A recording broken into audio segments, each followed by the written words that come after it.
It was supposed to be just a simple dance. That's what she said, casually, like it meant nothing.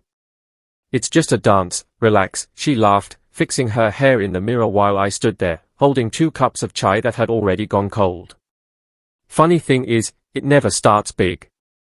No one wakes up one day and says, today, I'll lose everything. Nah, it's always small moments. Tiny cracks you ignore until the whole thing collapses. That evening, the house felt different. You know that weird silence? Not peaceful, not calm. Just heavy. Like something's about to happen but no one's saying it out loud. She was getting ready like it was some grand event. Not like the usual dinners or weddings we used to attend together. This was different. The dress, the perfume, the way she checked herself again and again, like she wasn't just going to dance. Like she was going somewhere I couldn't follow. Who's going? I asked, trying to sound normal. Just friends, she replied, too quickly. Just friends. Yeah, that line. The most overused, underexplained sentence in the history of relationships. I nodded, pretending it didn't bother me. Because that's what I'd been doing for months, pretending. Pretending I didn't notice the late-night messages. Pretending I didn't see her smile at her phone in a way she hadn't smiled at me in a long time. Pretending I wasn't slowly becoming invisible in my own marriage. She grabbed her clutch, looked at me, and said, "Don't wait up." And just like that, she walked out. The door clicked shut, and I swear, it echoed louder than it should have. I stood there for a minute. Maybe 2. Maybe longer. Time gets weird when your heart's heavy. I sat down, picked up my phone, put it down again. Tried watching TV. Couldn't focus. You know that feeling when your mind keeps replaying things? Like a broken record. Every argument. Every silence. Every "it's nothing" that clearly wasn't nothing. I remembered the early days. How we used to laugh over stupid jokes. How we'd fight over which drama to watch and end up watching both. Back then, even silence felt comfortable. Now? Silence felt like distance. I don't know what made me do it, but I grabbed my keys. "Was det Coeta hun," I muttered to myself. Just going to see. Nothing crazy. That's what we all say before doing something we probably shouldn't. The drive felt longer than usual. My hands were tight on the steering wheel, heart beating faster with every turn. I didn't even know what I expected to see. Maybe nothing. Maybe everything. When I reached the place, music was already spilling out into the street. Loud, energetic, the kind that makes people forget who they are for a while.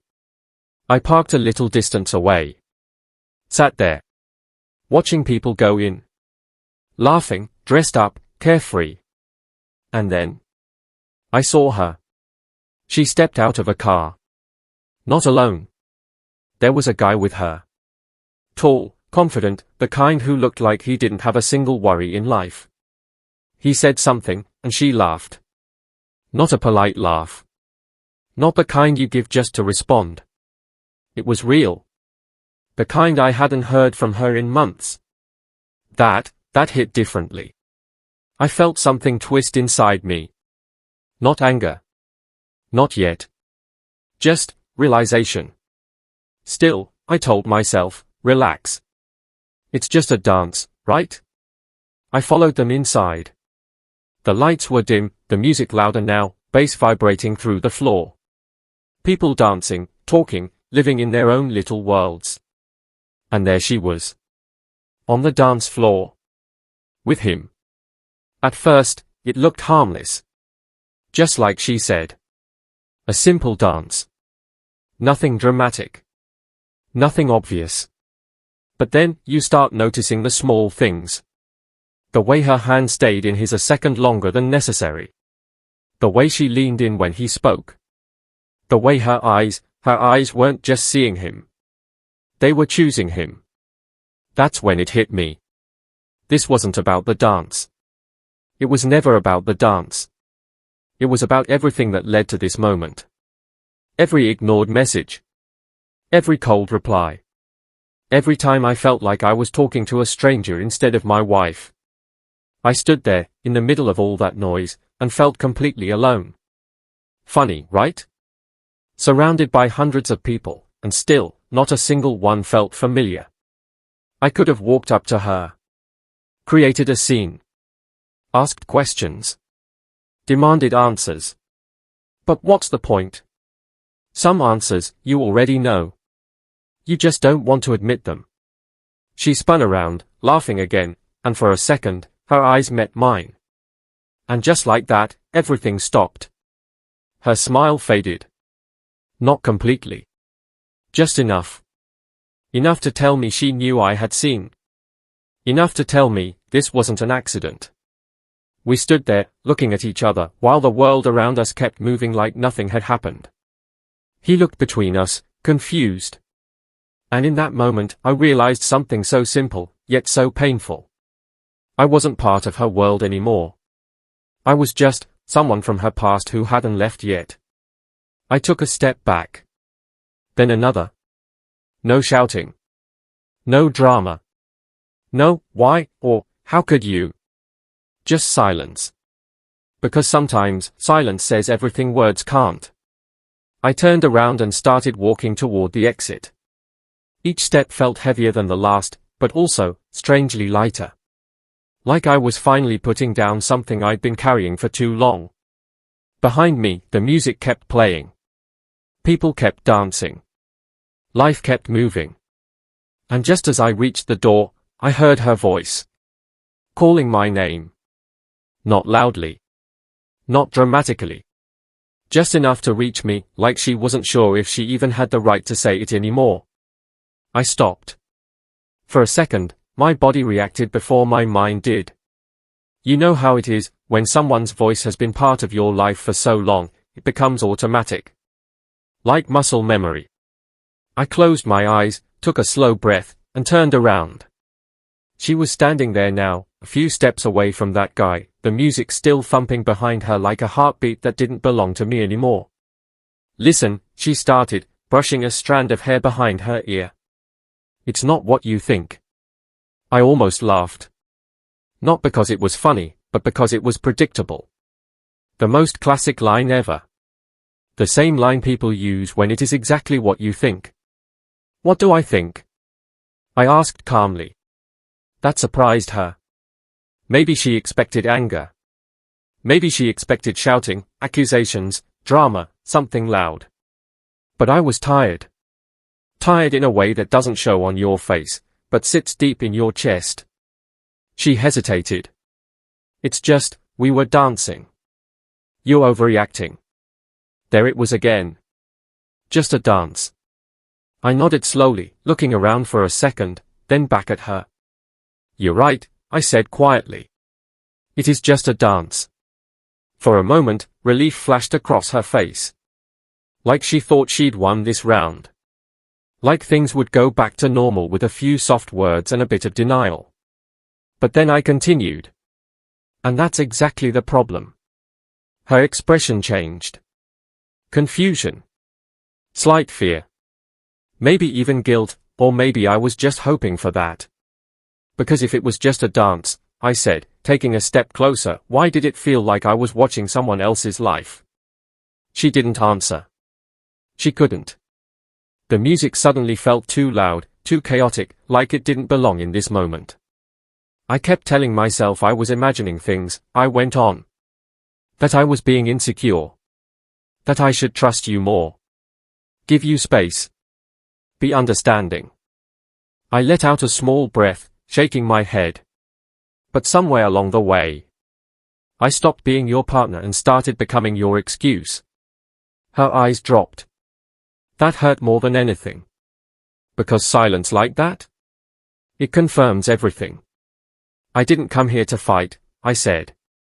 I didn't even come here to catch you. Then why did you come? She asked, her voice softer now, almost fragile. I thought about it for a second. Honestly?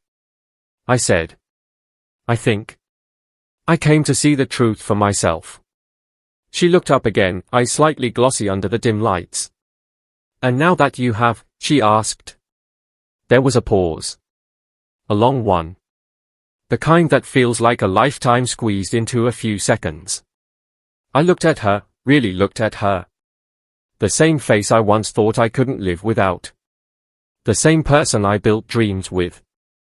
The same person who now felt like a stranger wearing familiar features. I think, I said slowly, I finally understand what's been missing. Her lips parted slightly, like she was about to say something, to explain, to defend, to fix. But I raised my hand gently. Don't, I said. Please, don't turn this into something we both pretend to believe. The guy she came with was still standing a few steps away, awkward, unsure whether to stay or disappear. Honestly, I didn't even blame him. He wasn't the problem. We were. Or maybe, we had been for a long time.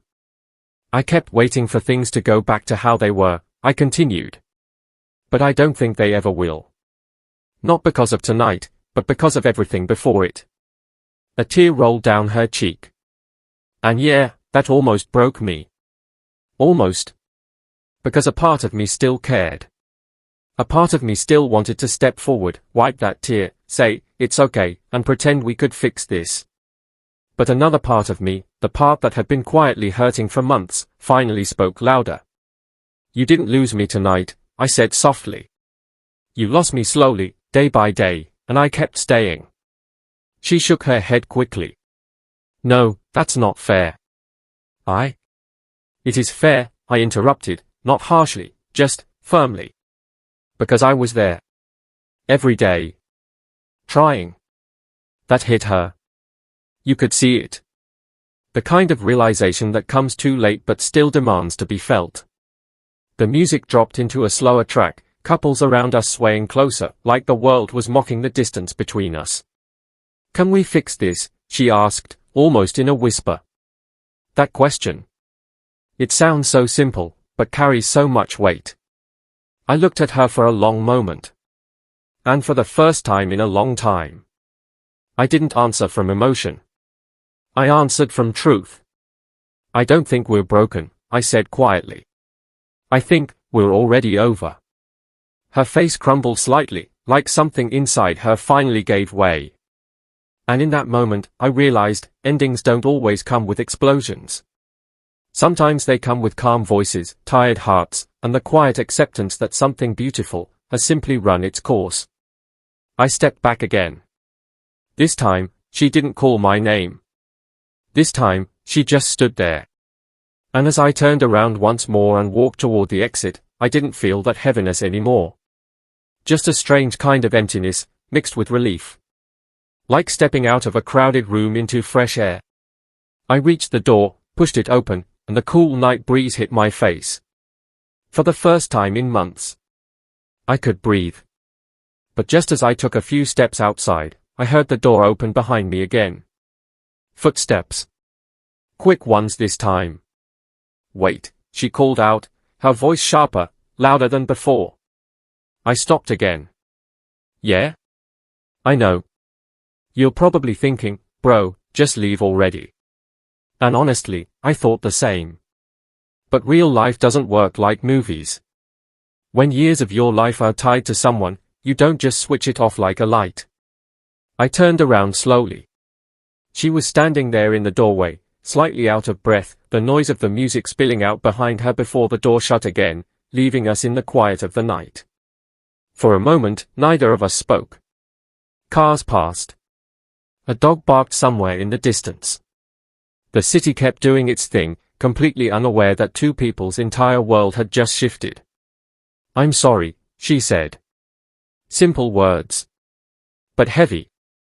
I looked at her, trying to figure out what exactly she was sorry for. For tonight? For him? Or for everything? I didn't plan this, she added quickly. It just happened. I let out a small sigh, shaking my head. That's the problem, I said. The important things in life shouldn't have just happened. They should be chosen. She stepped closer. I was confused, she said. Things between us, they weren't the same anymore. I know, I replied. I felt it too. That surprised her again. Maybe she thought I was blind. Or in denial. Or just too comfortable to notice. I thought you didn't care, she said quietly. That one stung. I cared enough to stay when I was unhappy, I said. I cared enough to keep trying when things felt one-sided. I paused, then added, I just didn't know how to fight for someone who had already stopped fighting for me. Her eyes filled again, and this time she didn't hide it. You never said anything, she whispered. I almost smiled, but it was a sad kind of smile. Yeah, I said. And you never asked. That landed hard. Because that's how it happens, right? Two people slowly drifting apart, not because of one big mistake, but because of 100 small silences. We stood there, the space between us feeling bigger than the street itself. I don't want this to end, she said, her voice trembling now. I believed her. That was the worst part. I believed that in this moment, she meant it. But sometimes, wanting something when it's already broken isn't enough. Then why did it take this for you to say that? I asked gently. She didn't have an answer. And she didn't need one. We both knew. People only realize the value of something when they feel it slipping away. And by then, it's usually too late. I can change, she said quickly. We can start over. We can fix it. I looked away for a second, staring at the empty road. Starting over. Sounds nice, doesn't it? Clean slate. Fresh beginning. Like nothing ever happened. But life doesn't reset like that. You can change, I said slowly. I believe that. Her face lit up just a little, hope creeping back in. But that doesn't mean we go back, I continued. And just like that, the hope faded again. Why? She asked, almost desperately. If we both still care, why not try? I took a deep breath. Because this was the moment. The final one. The point where you either go back to something familiar, or walk into something unknown. Because love isn't just about caring, I said. It's about respect. Effort. Consistency. I met her eyes. And somewhere along the way, we lost those things. She shook her head, tears falling freely now. No, we can find them again. Maybe, I interrupted softly. But not like this. She looked at me, searching for something, a sign, a weakness, anything that said I might stay. But for the first time, there wasn't one. I stayed when I felt alone, I said. I stayed when things didn't feel right. I stayed when I should have spoken up or walked away. My voice lowered slightly. I don't want to stay like that anymore. Silence. Heavy, real silence. The kind that doesn't need words. She covered her mouth, trying to hold back her emotions, but it was too much now. And yeah, it hurt me too. I'm not made of stone. But pain doesn't always mean you're making the wrong decision. Sometimes it just means you're finally making the right one. I wish things were different, she said, her voice breaking. Me too, I replied honestly. Another long pause. Then she asked, so this is it? I looked at her one last time. All the memories, the good ones, the bad ones, everything in between, flashing through my mind like scenes from an old movie. Yeah, I said quietly. This is it. She nodded slowly, even though it was clear she didn't want to accept it. Neither of us moved. It felt like we were both waiting for something, maybe a miracle, maybe a reason to undo everything we just said. But nothing came. And sometimes, nothing coming is your answer. I stepped back. This time, my feet didn't feel heavy. They felt certain. I hope you find what you're looking for, I said. She let out a shaky breath. I thought I already had. That line stayed with me. It probably always will. I turned around again and started walking. No stopping this time. No turning back. Just walking forward, into whatever comes next. Behind me, I could hear her crying softly, but I didn't stop. Not because I didn't care. but because I finally cared about myself too. I reached my car, unlocked it, and sat inside. My hands rested on the steering wheel, but I didn't start the engine right away. I just sat there, letting it all sink in, letting the silence settle, letting the chapter close. And as I finally turned the key and the engine came to life, I glanced once in the rearview mirror. She was still there, standing under that dim streetlight, looking smaller than I had ever seen her. Not physically, but somehow, everything about her felt quieter, distant, like a chapter already fading. For a second, my hands tightened on the steering wheel. That familiar pull hit me again. The one that says, go back. Fix it. Don't let it end like this.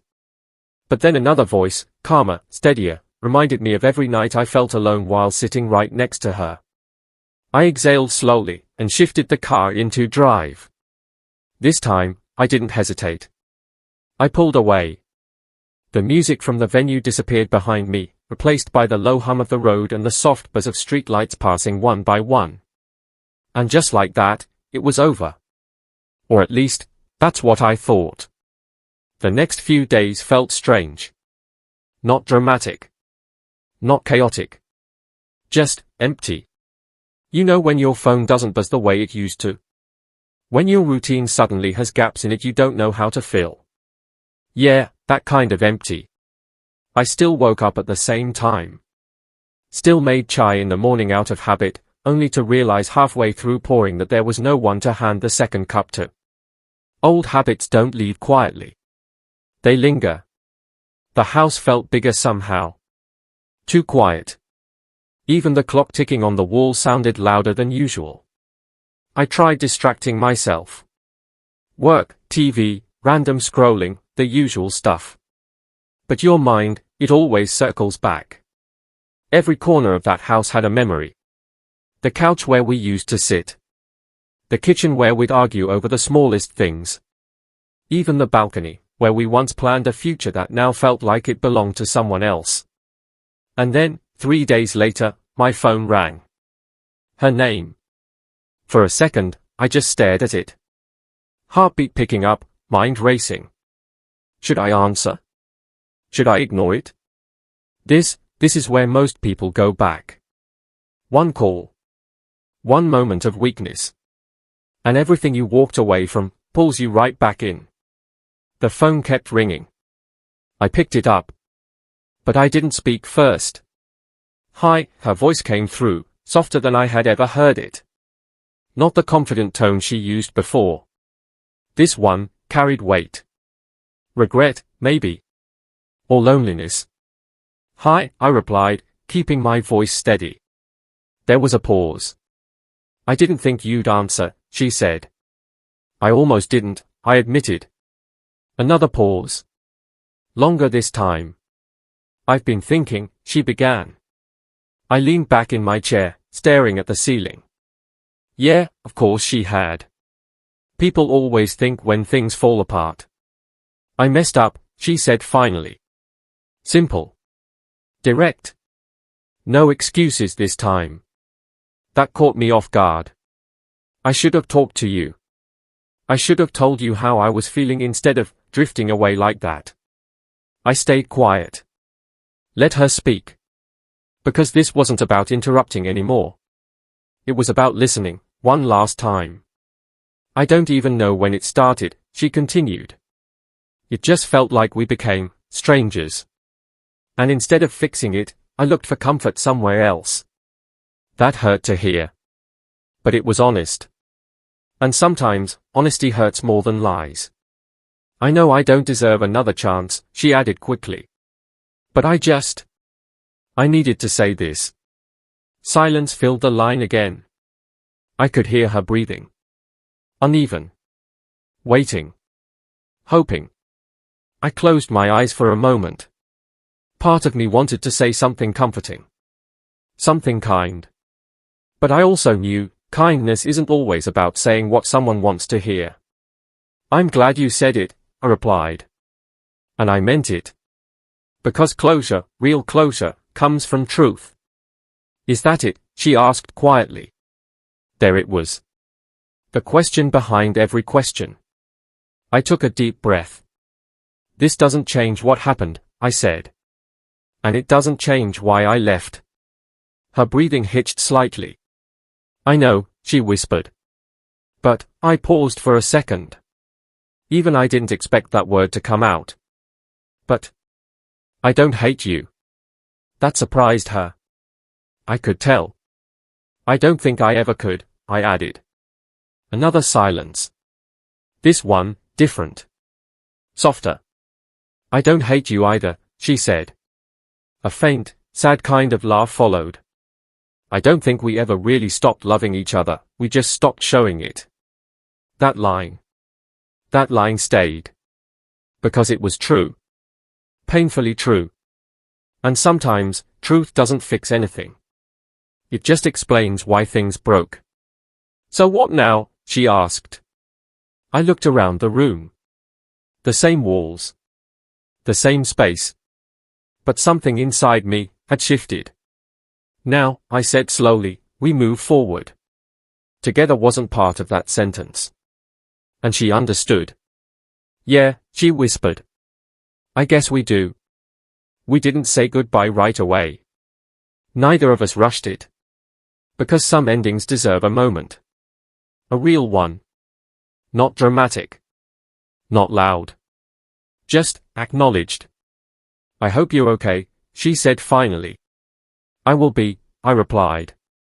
And for the first time, I actually believed it. The call ended. No tears this time. No heavy feeling in my chest. Just quiet. I placed the phone down and sat there for a while. Then slowly, I got up, walked to the kitchen, and made myself a single cup of chai. Only one.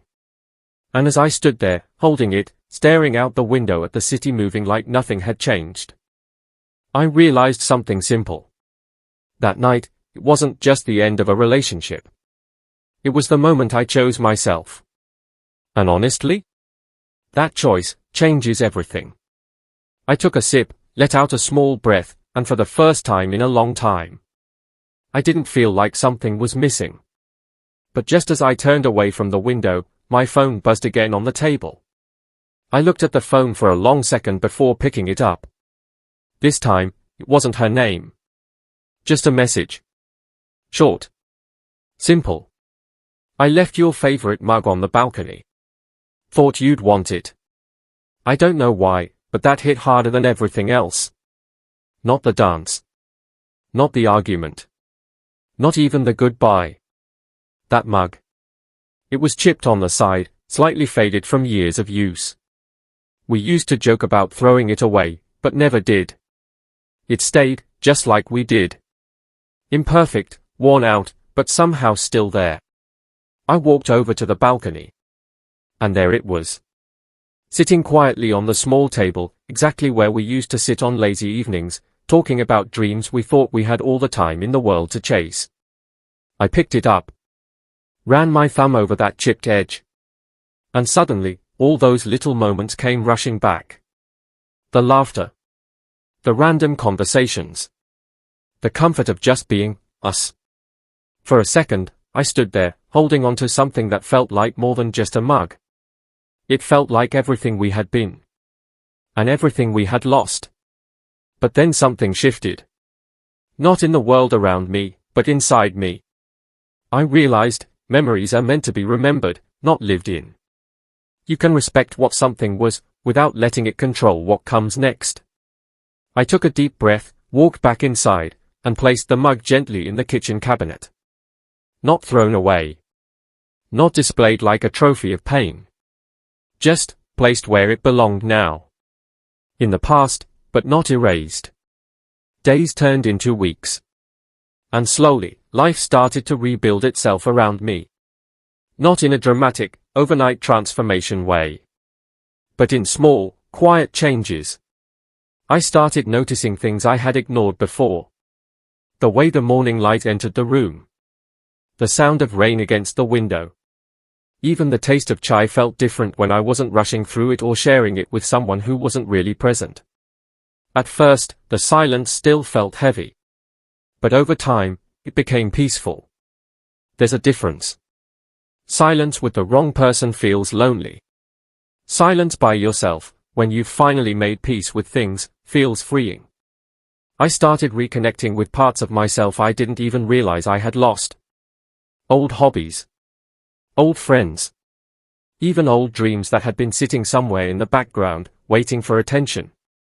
And one evening, while sitting on that same balcony, I caught myself smiling. For no reason. No phone in my hand. No distraction. Just me. And that's when it really hit me. Walking away didn't break me. It saved me. Because sometimes, we hold on to people not because they are right for us, but because we're afraid of starting over. Afraid of being alone. Afraid of the unknown. But the truth is, staying in something that slowly drains you is far more dangerous than stepping into uncertainty. At least uncertainty gives you a chance. A chance to grow. A chance to heal. A chance to find something real again. And maybe, even a chance to find yourself. I won't lie and say I never thought about her again. Of course I did. Certain songs. Certain places. Even certain words would bring her back into my mind for a moment. But those moments didn't hurt the same way anymore. They didn't pull me back. They just passed. Like waves that come and go without dragging you under.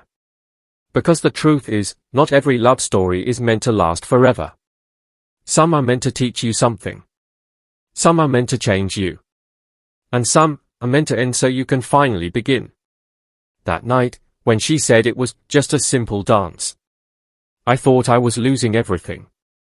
But looking back now, I realize I wasn't losing anything that was truly mine. I was letting go of something that had already let go of me. And there's a strange kind of strength in that. Not loud.